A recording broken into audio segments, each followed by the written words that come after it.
This week, we have the second part of our interview with Moonwalker Alan Bean, which were conducted by Rick Houston in 2016. Yes, it's a real privilege to be able to present these interviews with Alan to the world, so we hope you enjoy. Do you have any good Alan Bean memories? We'd love to hear them. Tell us via our social media pages at Space and Things Podcast on Threads, Instagram and Facebook, by the contact form on our website, or by leaving a review on your podcast platform. And please consider joining us on patreon.com/Space and Things. But right now, it's time for episode 198 of the Space and Things podcast. Oh my God! Unbelievable, but it is right this time. You're listening to the Space and Things podcast. Emily Carney and Dave Giles.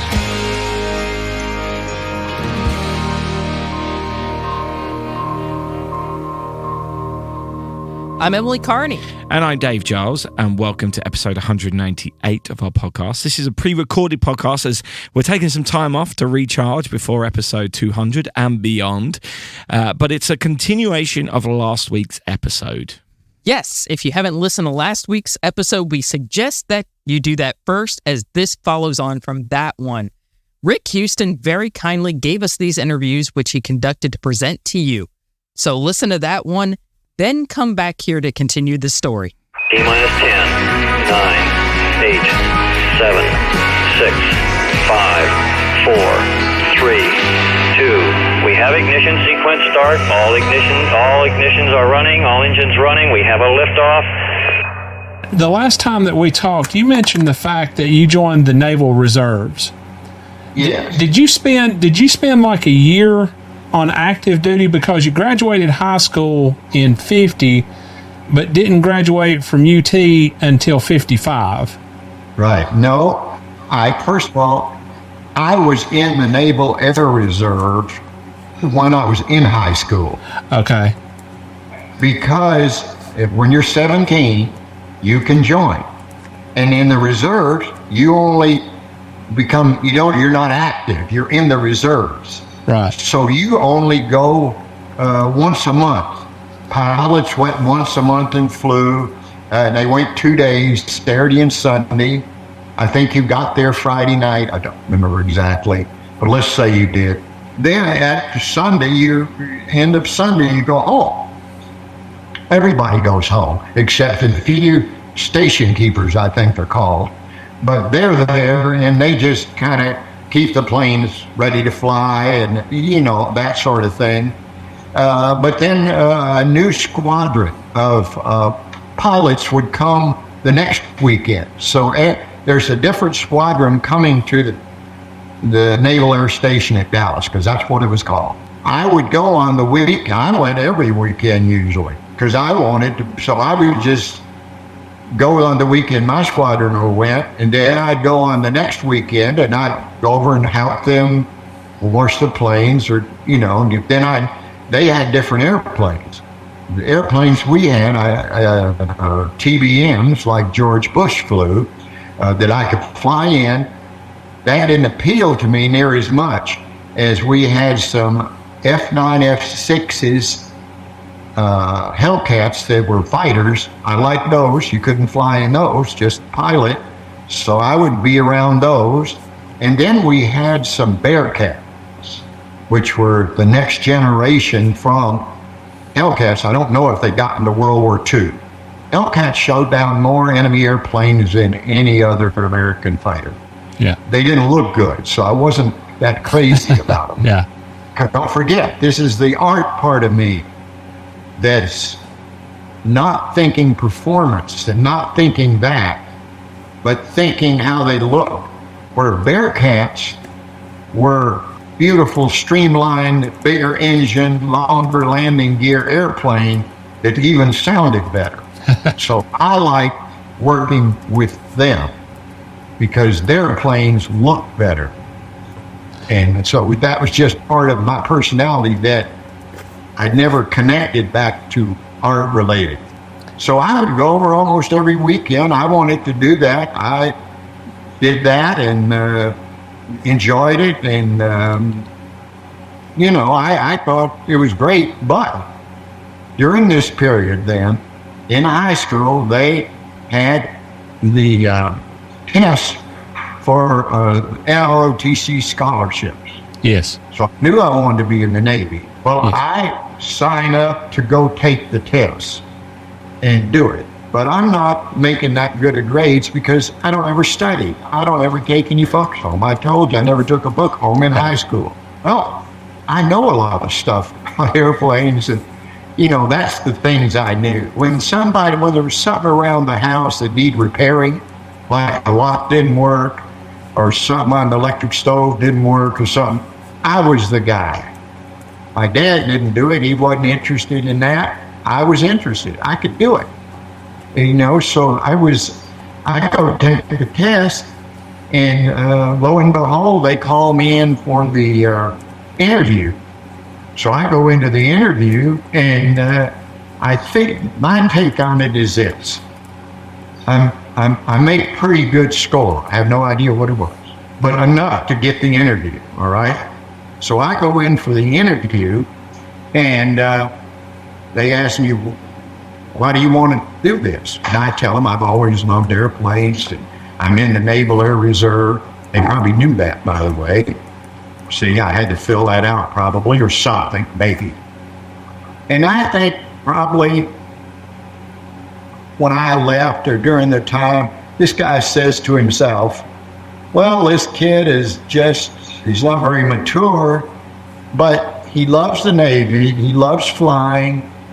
Maybe he would be the kind of a guy that would graduate and go in the Navy and make it worth us spending the time and money to train him. Yeah. Indeed, that's what happened. So I didn't know this, but suddenly then I get a thing saying I've been selected. Where do I want to go to college? I didn't know. I thought about it. I said, well, and they had a list. It was like, I always imagined that I would maybe go to TCU. I didn't know because it was right nearby. It's a Christian university. They didn't have engineering, but that's all that was my parents could afford. I wasn't a think ahead guy, okay? And so they kind of, well, what do you want to do, Alan? Well, I guess I'll go to TCU and tell you something. Maybe I'd like marketing. Thank God I didn't go. Yeah. I've told you to begin with, I'm probably the luckiest guy you have ever met or interviewed in your life. As you listen to this story, you're going to say, that guy got lucky. Every time there was a crossroads, somebody, he didn't have the slightest idea what to do, but somebody pushed him in the right direction. Yeah. That is the story of my life. I didn't know what to do, but somebody pushed me in the way it ought to go. So anyway, I think, well, Boston is not far away. They've got an aeronautical engineering department. I want to take that because I want to be a good pilot. I want to know things that make me a good pilot. So anyway, it comes back and says you're selected to go to the University of Texas, which was another break. The break I got selected, I went, because I look back, somehow the University of Texas, I fit in there better than I would Michigan or Purdue or any of those other places. And I think engineering at the University of Texas maybe was easier. When I talked to other people like Neil Armstrong, and what he learned in college and what he did, he was so much more serious and so much thought more ahead than I ever did. You see what I mean? I never would have made it through the Naval Academy or the West Point or anything like that because I just wasn't mature enough. I would never have done that. I would just said, screw it. I don't want to work. I don't want to work this hard. And I probably wouldn't, and then I would have flunked out. But not working too hard at the University of Texas, somehow I got by. You see what I mean? Yeah. Somehow until beginning of my junior year, somehow right in there between my sophomore and junior year, I changed, saying to myself, don't ask me why, if I want to be a good pilot, maybe that's what I said, and be better than these other people so that I am a good pilot, not just some other pilot, I've got to know more than they know. And what I'm doing now, I'm not gonna, because I'm not studying. I don't, I'm just getting by. And the minute somehow that got in my head, then I began to desire. And then when I did, I started making good grades, but then I had to go back because I'm into advanced math and I haven't studied beginning calculus. So I've got to do the differential equations at the same time I'm trying to learn calculus that I didn't bother learning. So it was not easy to transition from a guy that couldn't care less, just trying to get by, to a guy that wants to be at the top of the heap, because you haven't built a foundation. I had zilch for a foundation, but I just said I can do this, and so I started doing it. So you don't remember if there was a catalyst or somebody talking to you or an advisor or parents or anything? It just finally clicked. Backs off me. Yeah. I often think that if somebody had told, often I'm telling young people wise lessons that I've learned over the years. At least I think they're wise. And I think to myself, would I have heard me? Yeah. The answer is probably no. Now, maybe I'd have listened a little better because, well, he's an astronaut and a pilot. That's what I want to be. So I better listen. But I'm not sure all of that wouldn't have bounced off me at that age. Now, when I got to be a junior after that, it wouldn't bounce off. But it wasn't my mother and dad. It wasn't a counselor. I've always been, not a good idea, I don't recommend it, I've always been a self-contained guy. I think it goes with being an introvert. So I'm around here and always been. If I'm at NASA or in the Navy, I'm mostly thinking about how I feel about something. What should I do?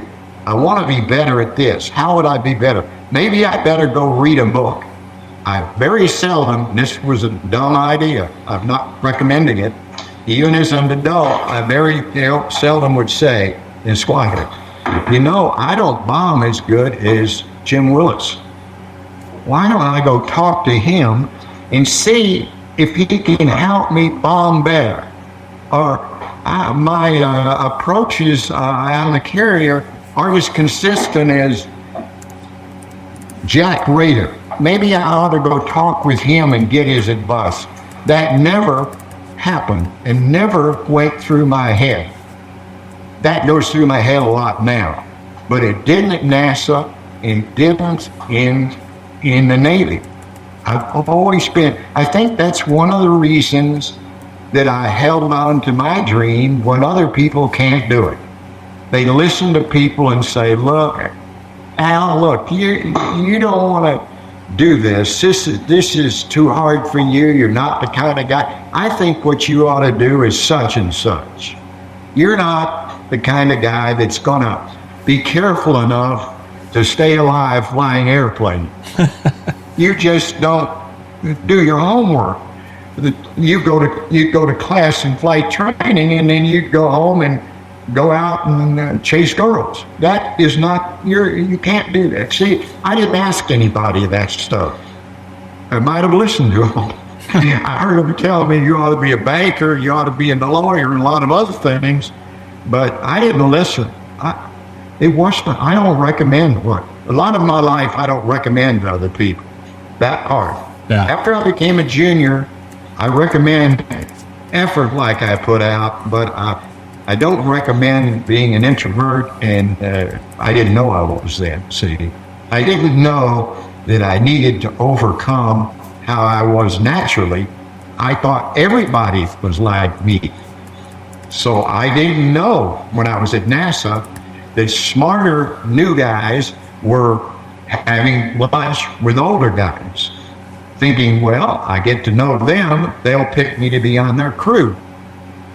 I never did it. Never had that thought in my life. Yeah. Duh. You see? Yeah. Because I thought everybody was like me. They weren't. They were smarter than me, and by being extroverts, that naturally made them more desirable than me, because I was sort of an unknown quantity, because I didn't go do that with people. Very seldom do that with people now. I haven't been to a party in 30 years. We haven't had one. I'm not going to have one. Now I know I'll take the hit. I'll take the hit for not doing it, but I understand it better. Yeah. And I like to have my... Now, was there ever a point in college where your vision kind of wavered and said, maybe I don't want to do this after all? No. Okay. No. I always wanted to. It was always my goal. And no matter what people said, it was still my goal. And I never wanted to be a rock star. I never wanted to be rich. If I could fly airplanes, somebody give me a bunch of money, that'd be good. Yeah. But I never adjusted my behavior or knowledge or anything other than becoming a better pilot. People say, a lot of people did, Alan, you don't want to be an engineer. That's a lot harder to get through and get a degree than just business or some other things. You need to do that. I want to be a pilot, and I'm going to learn as much as I can about being a pilot. And so I'm still single-minded. We've got certain characteristics. I'm an introvert. That's not good. But I'm single-minded. That's good. And I've also got a good ability to plan ahead once I started doing it. So I then could, like now, I'm good. And I'm different in a way, like last week. Last Wednesday, I went over to see an artist friend of mine because I like the way she does color more than mine, and she's very friendly, and she's helpful. And I went over and I took her to lunch. We went to a gallery and looked at an opening. An interesting thing about a introvert is when you do something like that, then you're anxious to get home, and you're anxious to recover from that. You need to recover from that. I didn't know that. When I Pete understood that. That's one of the good things. He understood that about me. I knew him from service tests in the Navy, so he knew me more than he would know me if he'd just known me as an astronaut. Right. He would never pick me if he'd known me as an astronaut, because I would be an unknown quantity, and he would have picked somebody that he knew. But I was a known quantity because he saw my performance there at Patch River, and he said, that guy knows what he's doing. And so I would train hard every day, but at the end of the day, I never went to dinner with addicted people. Did I tell you that? Yes, sir. I was going back through our notes, and when we haven't talked about Korea yet, the Korean War was going on while you were in college. How aware of that were you? I was fairly aware of it. I really got aware of it when the Naval Air Reserve unit, the squadron unit that I was part of there at Grand Prairie, was activated, and they were probably then going to go to Korea. And so I'm in high school, and one day the commander, by the way, as I said before, if I start telling you a story, I'll tell you, just interrupt me. That's fine. So he calls me in, and of course I'm just a sailor. I don't know anything. And when the commander calls, skipper of the squadron calls you in, it's a big deal. And he said they were going to be shipping out on some carrier for Korea. He said, I see that you have been selected as an NROTC at the University of Texas. I think it's probably better that you go do that for the Navy than come with us. And so he discharged me essentially from the Naval Air Reserve, and then I guess he discharged me. Then I went down to the University of Texas and became part of the Navy as an NROTC student. That was a lucky break, and they went off to Korea. Wow. What was that like for you? Were you kind of torn about it? Did you kind of want to go with your buddies, or did you want to go to college? I wanted to go to college, but I got to say that in those days, at that age, whatever they said was what I would do. Yeah. I mean, it wasn't like I thought about it and said, if they want to take me with them, I'm going to beg or going to talk with them and convince them that from the Navy point of view, it'd be better to say. That wasn't my thinking as enlisted man in the Navy Reserve. It was more like, well, I'll see what happens. What was the timeline like graduating from UT and then beginning flight training? How long afterward did you, after graduation, did you start flight training?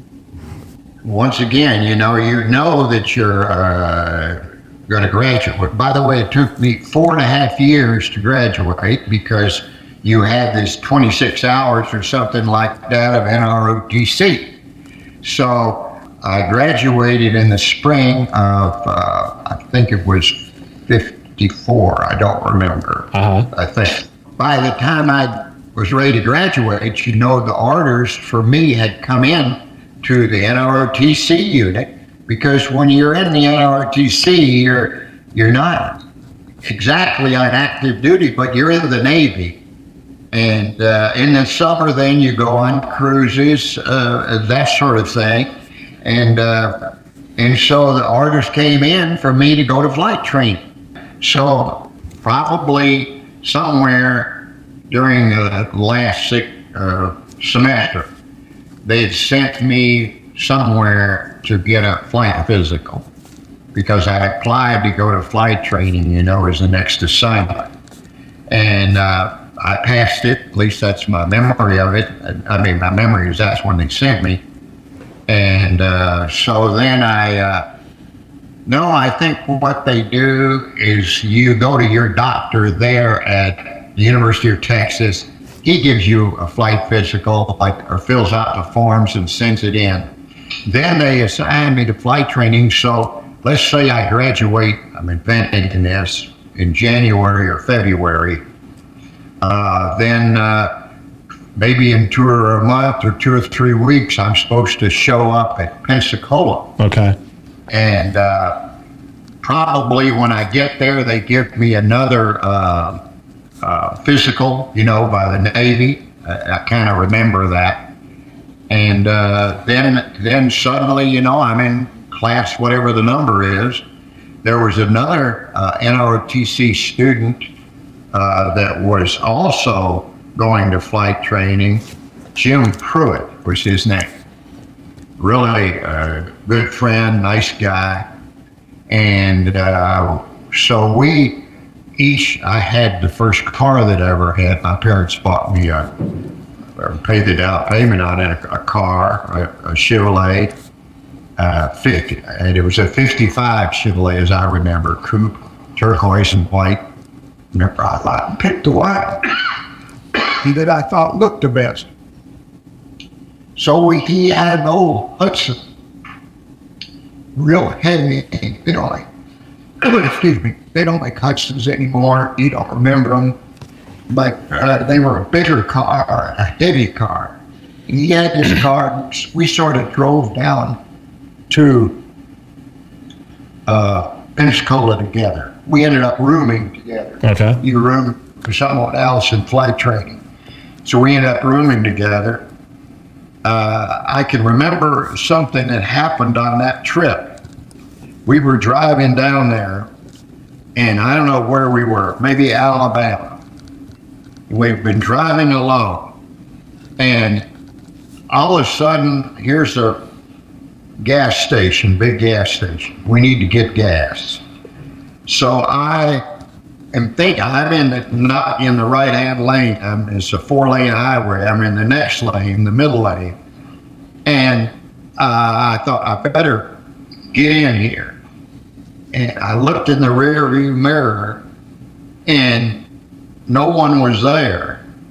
And I started to go over to that lane and into the, slip over there. I don't know why, but something told me not to do it. And when I didn't do it, this big Hudson came by on the right side. Wow. He didn't bend in my blind spot or something. If I had whipped in there, we would have had one hell of a crash. Yeah. My guess is he was going 60 miles an hour, and he would have hit me on the side and made me roll. Who knows what would have happened? Yeah. I look at that as, I told you, somebody up there likes me. Now, was that your buddy?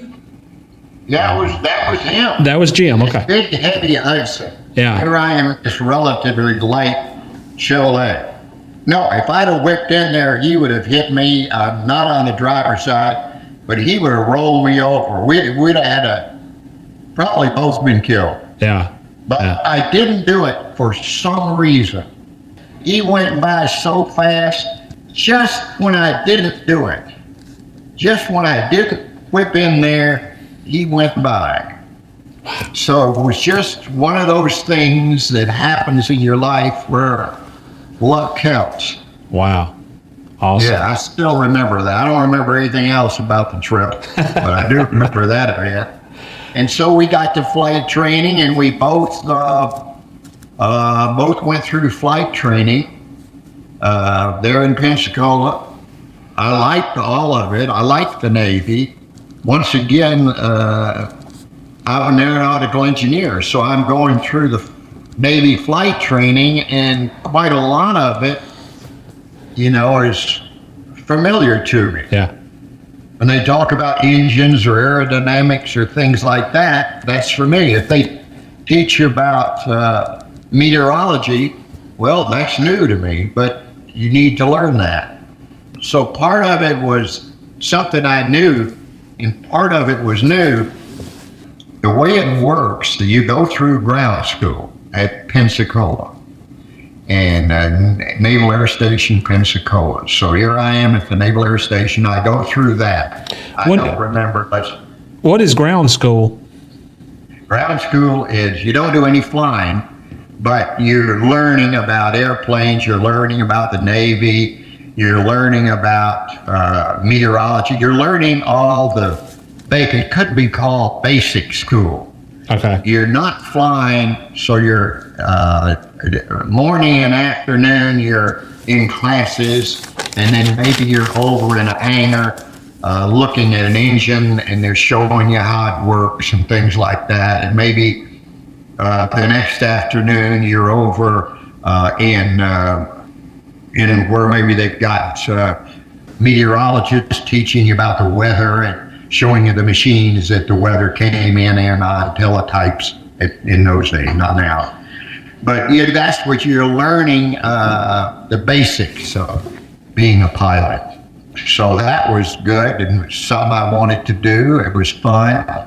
Then you go off to maybe it's primary flight training. And then that's when you go and you fly maybe in the morning, and you have ground school in the afternoon. And then other people are flying in the afternoon and having ground school in the morning, and it moves around depending on your schedule. that's where you're learning to, take off and land and climb and fly level and what do you do when the engine quits? Practice that. You practice, then you do acrobatics. What you're doing is learning to fly the airplane. I was learning to fly an airplane called an SNJ. It had about a 600 horsepower engine. It was yellow for high visibility. And the Air Force used them too, and they called them, I think, AT-6s. Yeah. So that was the standard propeller training plane with a tail wheel and all that.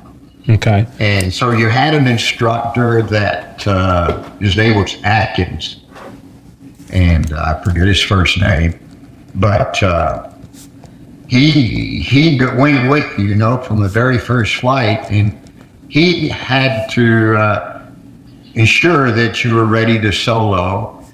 Maybe you go for 15 flights, maybe you go for 10, I don't know, somewhere. And you learn to take off, you learn to land, you learn to taxi. I mean, you don't know anything. So you've learned how to enter a landing pattern. You learn how to not get lost flying around. All of this is a big deal. And sounds simple, but one of the things that I noticed then, because I wanted to be the best, and I was just a student, is no matter what we did, the Navy had figured out how long it was going to take you to sort of learn that. And so when you'd go to practice loops or something, they knew that would take you part of 3 missions, 3 flights.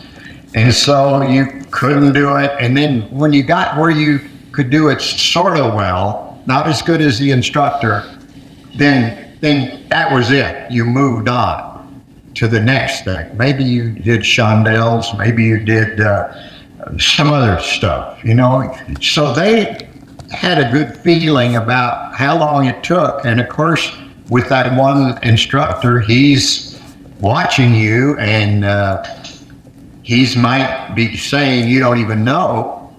He might be saying, going in afterwards to whoever the scheduler is and saying, I think Bean could skip the mission on something and move on there, or however, or maybe skip the one on that and let's let him practice landings again. Who knows what they're doing? They're watching you. You're just trying to learn it, and you're wishing you could learn it faster, better. Yeah. But you can't. Yeah. And that was good. Atkins was a really good instructor. I was a good student. I remember one time near the end of the time I'm working with him, I must have leveled off too high for a landing. And if you do, you're coming in slower and slower, and you don't want to stall the airplane, because if you do stall it, then you sort of lose control and your wings will wobble, and you could land on one wheel or something like that, and it wouldn't be good. It's not a good thing. And I can remember, and this was after I'd been very good about this. Maybe you get complacent, I don't know, or just don't really know yet. You've got so many things on your mind, your brain is going as much as it can go. Is the way I feel. You really get tired doing this. I must level off high because he's kind of relaxed in the back seat. And then all of a sudden, he grabs the control and shoves it in the rudder, and he keeps us level, I guess. And then we kind of land hard, but okay. And I could tell that's the fact that I didn't make a good landing surprised him. And he wasn't following me as close as he had, in the previous flights. So he learned a lesson there. I did too. I didn't realize I was in a problem until he took over.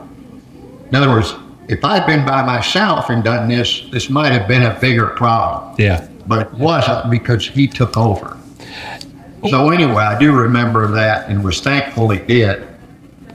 Embarrassed, but he didn't fuss about it. But he probably fussed at himself about it for not being more careful. But anyway, I remember that. And then you'd go out by yourself for maybe 3 flights.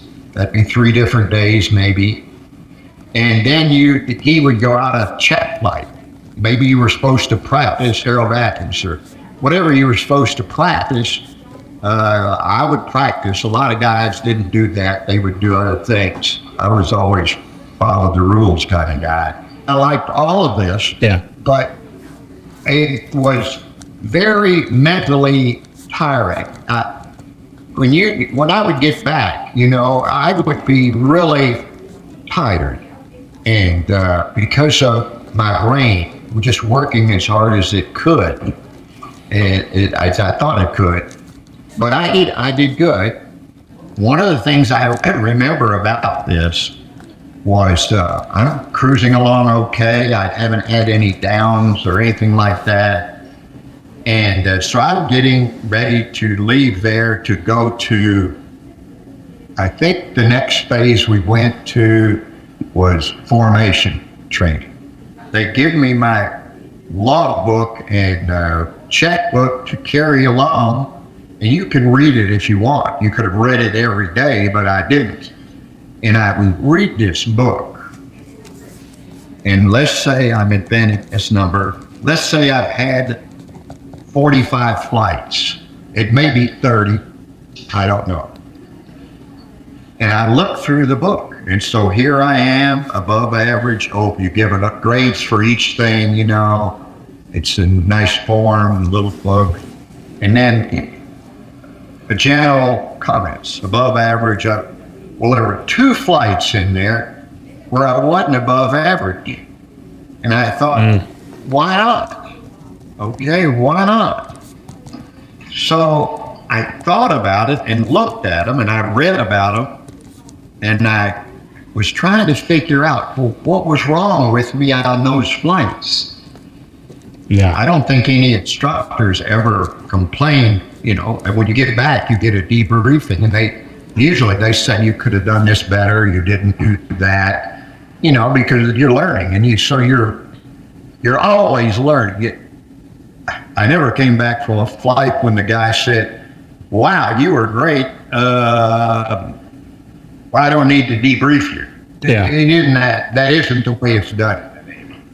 But anyway, I thought about it a while, and then it dawned on me, maybe not even for a month or 2, I don't know. And then I went back and looked. If I flew in the morning, I was great. But these 2 flights that I wasn't above average, they were in the afternoon. Really? Okay. And I thought, that's me. I'm more tired in the afternoon. Wow. I told you initially that I got up early in the morning when I was a kid. I was the first kid up. I was up earlier. I was up at 5 o'clock this morning. I woke up at 4, forced myself to go back to sleep, and then I got up at 5, okay? Sometimes I can't, and I get up at 4:30. So I'm a morning guy. That's my circadian rhythm. And I go to bed early at night. So I gradually run out of steam during the day. And that's, I think, one of the reasons I take a nap now, like every day. I mentioned that, to that. I didn't then. And so I said, if I'm going on an important flight, I need to make sure that I go in the morning. So if I had an important check flight and I went in the afternoon before and discovered I was scheduled for that in the afternoon, because they just figure out the schedule for the next day and post it, and then you go do it. Then I would go request the morning. I'd come up with some reason And that was true even when I was at NASA. When I had a instrument check, which I was very good at, man, I fly in the afternoon, but when it came check day, I did it in the morning. And if I couldn't do it that morning, I didn't do it that morning, then you kind of made your own schedule. So I learned by then that I am at my best. I do the art of painting in the morning. Wow. Because my brain is different.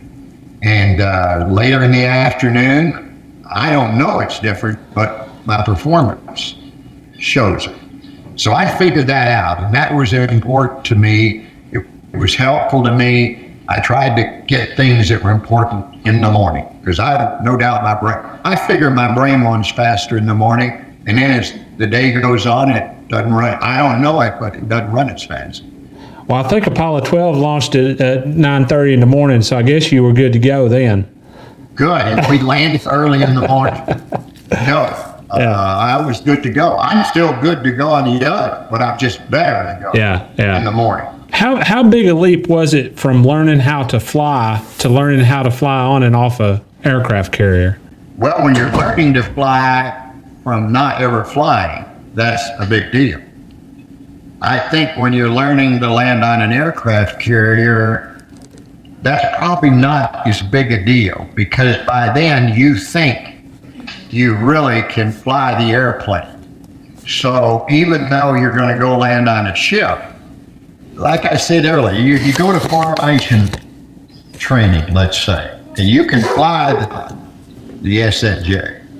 Then you get with an instructor, and he takes you up and shows you how to formation fly, shows you how to rendezvous, join up, shows you how to go from side to side, all these different things you need to do in formation flying. And then he lets you do it in the front seat. And then if you do it well enough, then maybe you do that for a couple of flights, and then he leads, and three out of you go as a group, one instructor and three students. And then you go up and you sort of can do it. And then they know just how long it takes. And then each flight you have something new that's more difficult, and you have to learn it. So you begin to understand that the Navy is going to teach you how to do these things, even though when you first try them, you can't do them. But then they teach you how. And one of the things was troublesome to me is I wanted to be the best at any of this. And so maybe I would be better than some of the other students, but I was never better than the instructor. Yeah. That was frustrating, because I'd say to myself in some cases, I'm smarter than this guy. I ought to be able to fly better than he can, but I never could, because they've been flying for years. I hadn't. Maybe if I'd been flying that long, I could be better, but at the time I couldn't.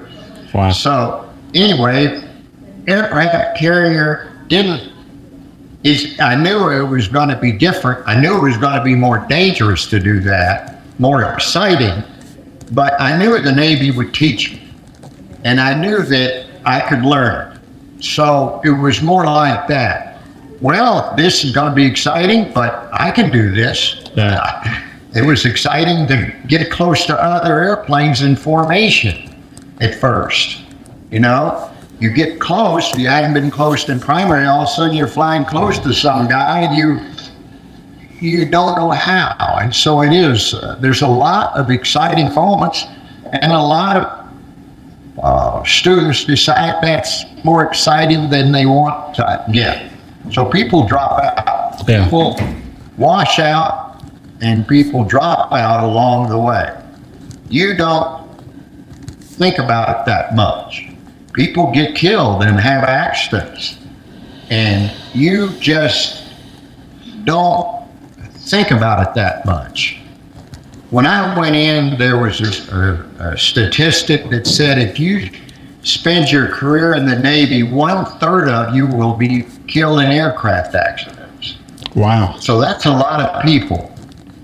I'm sure there wasn't a month that went by that somebody wasn't killed, and maybe it was 2 weeks. You know, you don't know, because if you like it, you're not going to think about it. But all flying military airplanes is dangerous. You have an accident report that comes through the squadrons, you know, of what goes on in the total naval air fleet. There was never a week that 2 guys weren't killed flying something. And you can remember times when 7 guys got killed. You have to believe, like a soldier in combat, you've got to believe that you're skilled enough and lucky enough that you won't, it won't happen to you. Yeah. If you don't believe that, then you drop out, because that's part of the game. It's like being a soldier. If you're as a soldier, you're going to be in combat. People are going to be shooting at you. They're going to be artillery. If you don't believe somehow that it won't happen to you, then you won't stay in the military. Yeah. And so this is part of it. It's like Challenger and Columbia. Those were good pilots, good astronauts. They ran out of luck. If you run those missions, you get killed. Yeah. You have to say it's worth it. No astronaut, you earn it by the time you're an astronaut. So nobody, when the guys got killed in Apollo 1 fire, no one was shot. No one thought about getting out. No one said, I need to reevaluate it or anything like that. And by then, your attitude had gone. And like C.C. Williams got killed in a T-38. Well, that's not going to happen to me. Yeah. And that's everybody is saying. You've got to get a certain mindset to be a military aviator. You don't have to have it so much. Being a private pilot or an airline pilot, they don't have near the risk. When I came to service test, the guy across the desk from me got killed the next day in an accident that we looked out the window, because he was flying in the back seat, checking out a guy that was to my left. And the guy to my left knew this was an A5, a new Navy Super Mach 2 airplane. It came out about the time the F4 did. So I come in and they give me this desk. The experienced guy is in the right desk. The new Marine is across. He hasn't flown, but they're going to check him out in the A5. Doesn't sound like a problem. The guy in the back didn't have a control system. For some reason, they thought having an experienced pilot back there was a good idea. So they go out and fly around, and they're coming in to do some landing. So we say, I can't remember the guy's name now. I want to say Gus. I don't think that's it. But we go look out the window, because the plane is not that hard to land, but it's his first flight. So we're just looking out the window. He comes in. All of a sudden, his nose starts going up and down, and he hits the runway with his nose. And then he goes up like this and stalls the thing out and does this and crashes and the thing explodes. These guys, they were there 2 hours ago talking to each other, going out on this mission. Nobody quit. Everybody said, shit, what happened? Well, he looked like he over-controlled it. It looked like we had a different kind of control system then in A5. Yeah. Suddenly he didn't do right. Well, to me, that's not going to happen to me. I would do right. You see, that is military aviation. Yeah. I don't think anybody I knew in flight training got killed. I don't think so. I think a guy or two may have had an accident, not a serious accident. You know, they did a ground loop and scraped the thing, or they were doing formation flying and bumped into the other airplane, or something like that. And I remember some guys would either quit or you know, they would, or suddenly they'd be gone. Right. Okay. You'd hear, well, you didn't. You're a student. They don't tell you everything. So, well, what happened to Bill? Well, he wasn't very good at formation flying, so we thought it'd be better if he went back to the Navy or something like that. Military flying is not like civilian flying. It's different. If you watch those guys on TV flying those FA-18s, you know, catapulting off the ship, coming in and landing in the middle of the night, and then they're up refueling. It's fun, but it takes your best effort. I think that's part of it. If you read the book, The Right Stuff, that's part of it. You feel like you're doing the best you can do. When I was in flight training and flying, that was the best I could fly. You know, that was the best me could do. And I think that it appeals to certain people. It appealed to me, and it appeals to Dick Gordon, and it appeals to Pete Conrad. If it doesn't appeal to you, then you quit doing it. Yes, for Pete Orbit. Man, oh man, wasn't that a step I ever gave us? That was something else. I never saw somebody light on the floor until they liked the very good freedom on it. There was no sense reading them because you threw the guts up. I know, I was pretty good. I was putting it over there. It was great. Except we had home from life. Oh, you're right smack dab on a trajectory. You're doing a beautiful job. Okay, we were all chuckling up there over the lights. We all said there were so many on we couldn't read them. All right, so yeah, this one very much about how he went from school all the way through to becoming a test pilot. And there's some really great stuff in here. Do you know what struck me about this one? I know last week you said how a lot of the Apollo astronauts, they all had a slightly different vibe about them, and Al in particular was slightly different. Yeah. Whereas in this one, he actually really presents himself as having what he called the military aviator mindset. And some of the things he said sounded exactly like things that Gene Cernan said in The Last Man on the Moon documentary.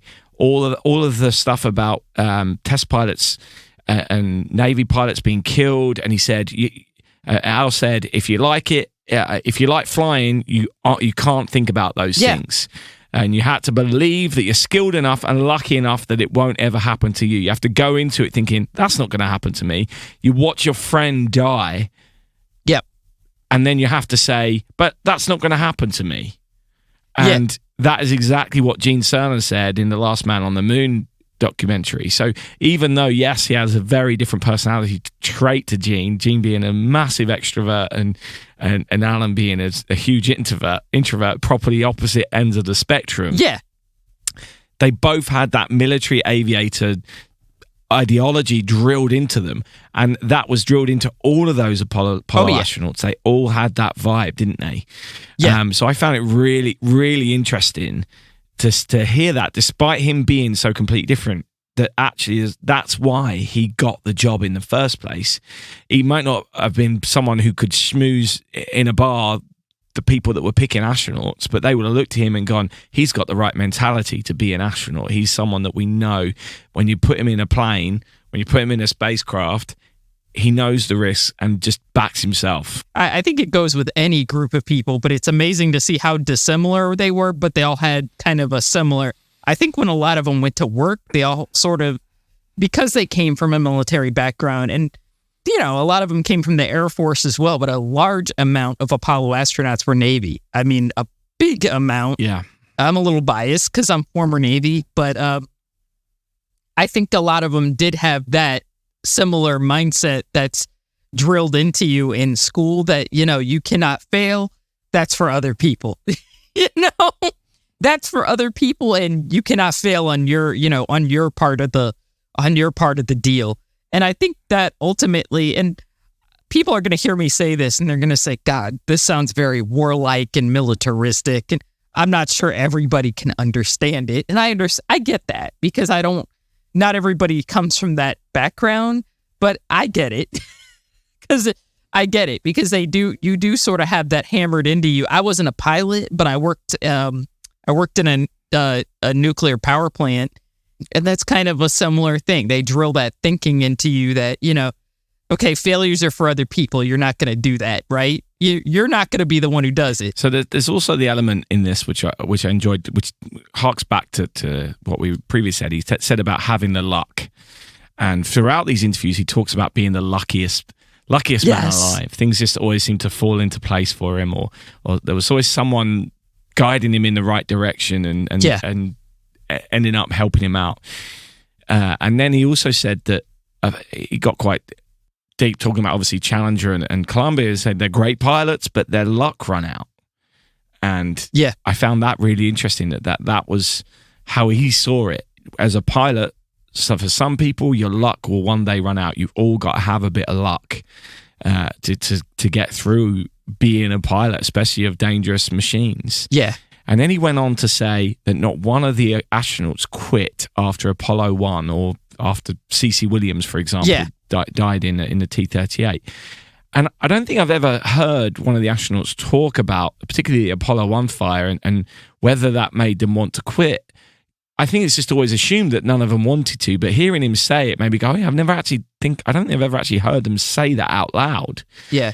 I think Cernan thought about going back to the military. I remember reading somewhere that Cernan thought about going back to the military to serve in Vietnam, but that may have been for different reasons. I think Cernan was more like, I feel like I'm failing my country because I'm not serving in the big conflict at the time. And then Deke was like, well, that's all fine and dandy, but we can't guarantee you'll have a spot when you come back. And that kind of was like, okay, never mind. I'll stay at NASA. It just strikes me again. It's that, almost arrogance, isn't it? Yeah, it is. That won't happen to me. That's not going to happen to me. That they just had to have in those early, when you're jumping in, and I guess test pilots probably still are the same. The men and women out there doing experimental test piloting these days have to have that arrogance of, I know what I'm better than everyone else. I can do this. I know exactly what I'm doing. Because otherwise, why would you get in an experimental aircraft? Yeah, you have to have ultimate supreme confidence in your ability to bring that back down. Yeah, you can't have terror about it. You can't step into it with terror because, like I said, I was never a test pilot. I was never a pilot in the military. But having some experience in the military, you got to walk into something that you're doing with confidence that you can do it.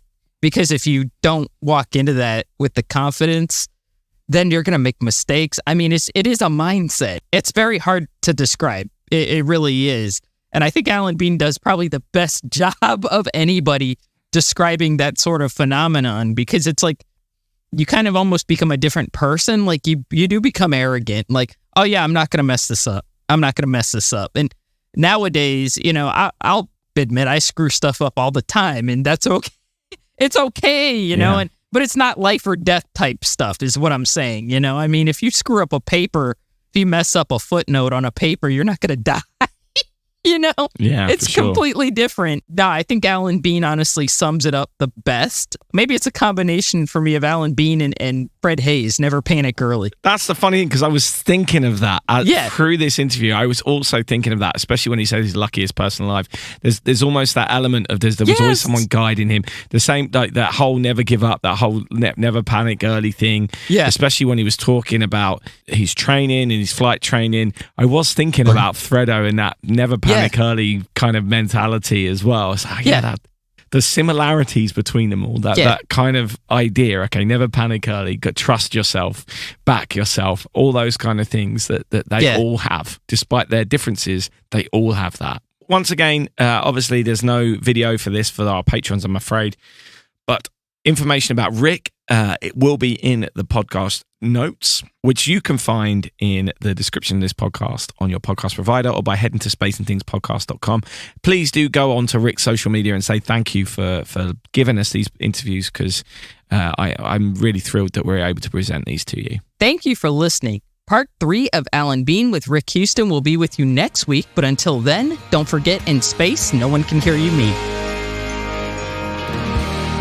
Thanks for listening. This has been the Space and Things podcast with Emily Carney and Dave Giles.